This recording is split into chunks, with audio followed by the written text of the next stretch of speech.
There is also this story about you, before I move to the contemporary subjects, that you would be seen reading Hemingway and taking the sentence structure apart.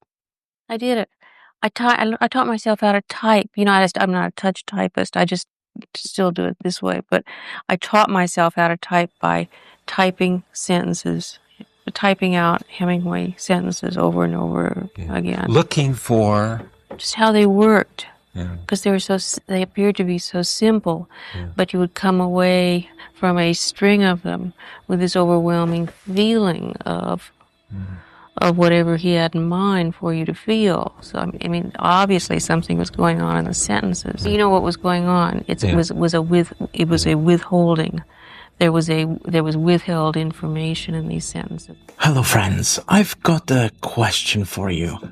How ethical is it to publish the private journals of a writer if they never gave permission for it, before their death or after? There is a story that when you were 5 years old, your mother gave you a book, a copybook, and said, big five tablets. Yeah, and said, stop whining and start writing, or something like that. That's right. Mm-hmm. Yeah. Stop whining. You know.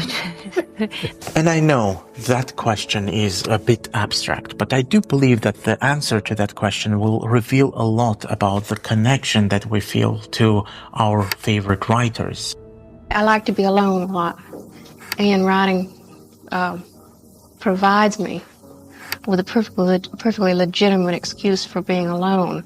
A writer is someone who chooses carefully which struggles of the soul to reveal and which to leave unsaid. And as many of you will know, both good writers and bad writers fill pages with clumsy sentences and false starts and passages they later regret.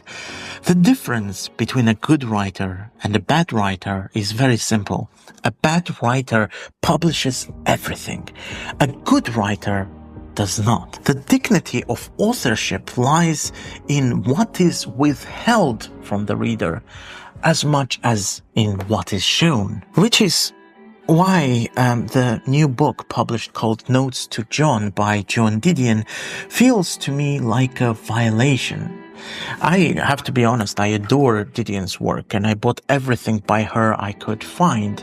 Yet when this volume, Notes to John, appeared, I felt a strange kind of resistance. The reason why I felt such resistance became quite plain once I read the description of the book, which says, a largely unedited copy of her journal, 46 diary entries written after she began seeing a psychiatrist in 1999. These were not essays, not drafts. They were private reflections, never meant to be shaped into literature.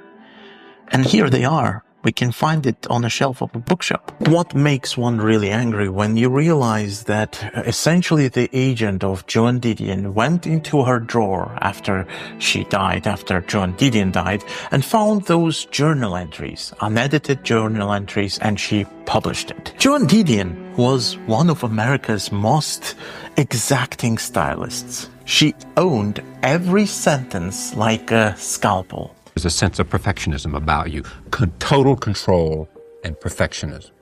Well, I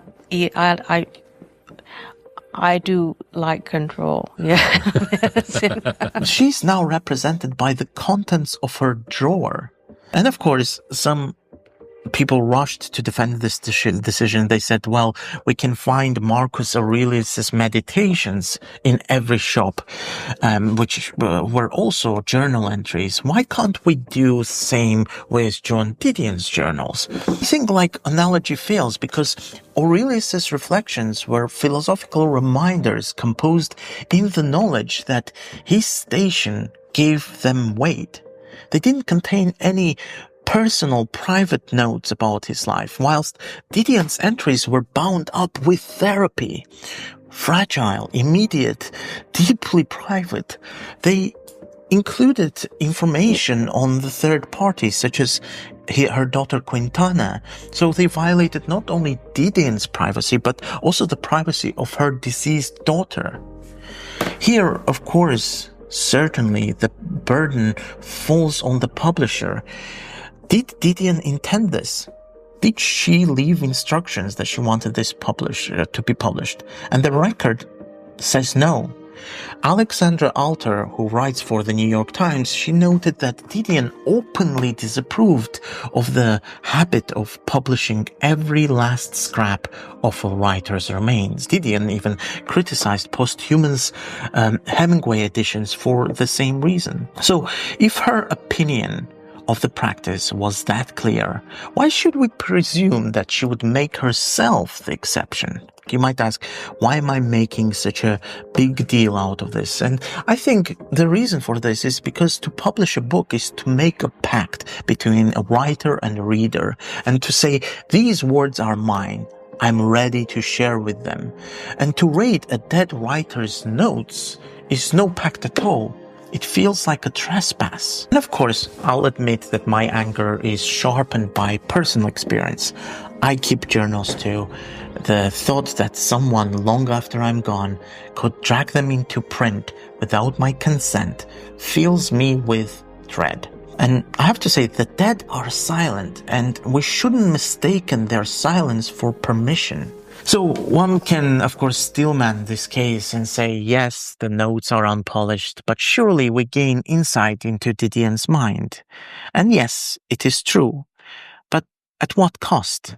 We get insight into her mind, but at what cost? To read her published essays is to watch discipline and precision at work. To read therapy notes is to peek through a keyhole. We all know that the real issue is not about literary insight, as some might portray this. It's about sales. Didion's name still sells. Her archive is a bank account for publisher, and the wishes of the deceased often weigh less than the quarterly report. They could have called it Notes to the Shareholders. Didion herself wrote about the invasion of privacy, the commodification of grief, that the fact that she should be turned into a commodity in precisely that way, to me seems very grotesque. I think we are left with a choice, and the choice is this, is that to read this book is not a neutral act, it's complicity. And if we value writers at all, we should also respect what they chose not to publish. Because without that freedom to write privately, to discard drafts, to hide some part of your soul, there can be no literature worth of reading. And I do believe that Joan Didion deserves better. Us readers deserve better. And my kind of final words here would be that Notes to Joan is not a gift, it's a theft. And I think since it's not a gift, it's a theft, we should leave that book on the shelf of a bookshop. I hope you enjoyed this video, and I hope you agree with me. If you disagree with me, I would love to hear your opinions down in the comments. If you agree with me, I would love to hear your opinions also in the comments. Please let me know, what do you think? Have you bought this book? Are you a Joan Didion's fan? What would you think if your private journals would have been published for the sake of profit? Even if my journals were interesting for anyone to read, without my permission, I would be very reluctant for anyone to publish it, especially if they are unedited or like Joan Didion's. Thank you for watching, and I'll see you in the next one.